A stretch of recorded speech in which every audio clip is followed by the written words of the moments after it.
Hujambo na karibu tena mtazamaji wa The World News katika kipindi hiki cha ulimwengu wa siasa. Naitwa Adam Hussein. Israel tayari imethibitisha kwamba itakaa katika maeneo ya Syria kwa muda wote na kwamba hakuna mpango wa kuondoka kwa Waisrael waliopo katika maeneo ya Syria. Lakini pia wakati huu anaongeza ulinzi mkali sana. Waziri wa ulinzi bwana Israel Katz akiwa juu ya mlima Hermon anasema kiongozi wa Syria ataona kupelekwa kwa wanajeshi wa IDF kwa muda usiojulikana na watakuwepo katika maeneo hayo kwa ajili ya kuwalinda watu wa milima ya Golan na maeneo mengine.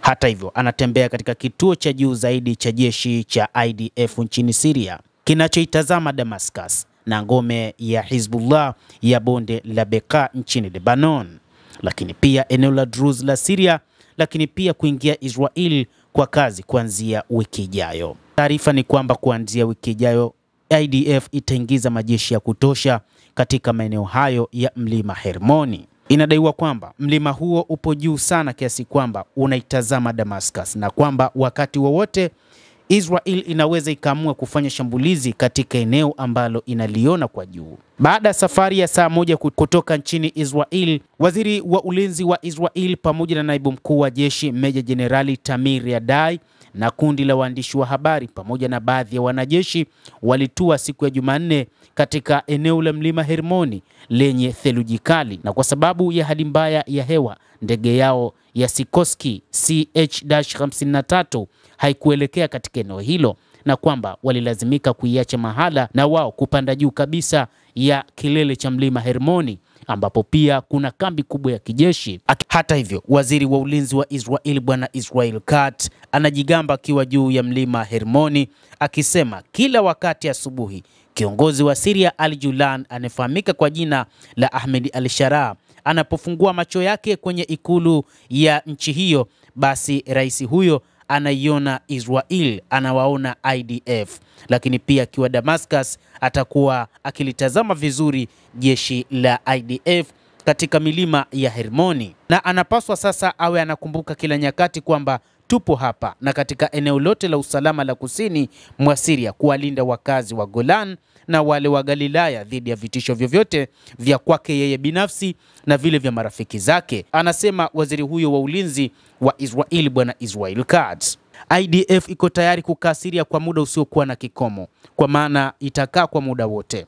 Tutashikilia eneo la usalama huko Hermoni na kuhakikisha kuwa eneo lote la usalama kusini mwa Syria limeondolewa kijeshi na bila silaha na vitisho, alisema. Huu ni ukanda wa usalama, kulingana na Katz, umegawanywa katika maeneo mawili kusini mwa Syria.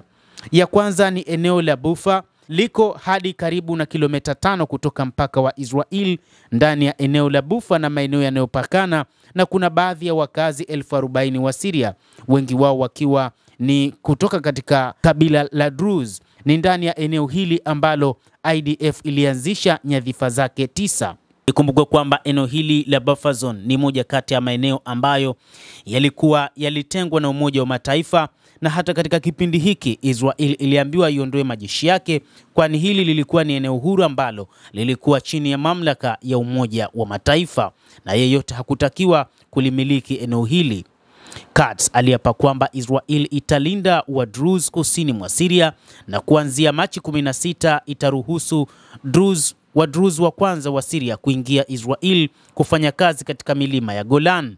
Mpango huo unaongozwa na Meja Jenerali ambaye anaongoza uratibu wa Wizara ya Ulinzi na shughuli za serikali katika eneo hilo la Druze yenyewe.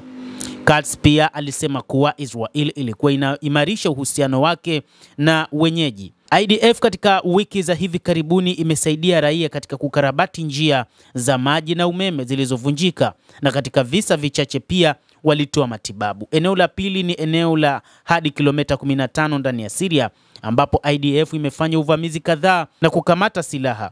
Israel inataka kuzuia kuanguka mikononi mwa vikosi vya maadui. Ni eneo ambalo lilishambuliwa vibaya na ni moja kati ya maeneo yalikuwa na kambi za jeshi la serikali ya Syria, lakini Israel imeharibu maeneo hayo ikisema kwamba eneo hili kama litaachwa hasa magaidi wataweza kuchukua silaha hizo na kuweza kuzimiliki na kufanya mashambulizi dhidi ya Israel. Lakini kuna eneo la tatu liko kusini mwa Syria linaloelezewa na maafisa wa ulinzi kama eneo la ushawishi, liko hadi kilomita 80 kutoka mpaka wa Israel kufikia viunga vya Damascus na mji wa Suwaida wenye wakazi wengi wa Druze. Maafisa wa Israel wamesema kuwa wanataka kuondoka kabisa kijeshi eneo la kusini mwa Syria na kutoruhusu makundi yoyote yenye silaha kuingia humo na kupata nafasi, yakiwemo yale ya serikali mpya ya Syria. Udhibiti wa serikali ya Syria ni duni katika eneo hilo na Israel imetishia kulenga vikosi vya rais wa mpito Ahmed al-Sharaa iwapo vitapelekwa huko. Kwa ufupi ni kwamba Israel inataka kuhakikisha utawala katika Syria imeharibu vitu vingi, ikiwa ni pamoja na silaha pamoja na kambi za kijeshi, lakini wakati huu inaapa kwamba itakalia eneo la mlima Hermoni, na tayari kuna kambi kubwa ya kijeshi ambayo wanasema kwamba watakuwa wakitazama Damascus na watakuwa wakitazama ikulu ya bwana al-Julan, na kwamba ikiwa bwana al-Julan ataamuru majeshi yake kwenda kupambana na majeshi ya IDF, basi huenda akashambuliwa vibaya hata yeye mwenyewe. Endelea kutufuatilia na usisahau kulike, usisahau kucomment na kusubscribe channel yetu hii. Mimi ni Adam Hussein. Endelea kuwa nasi wakati wote.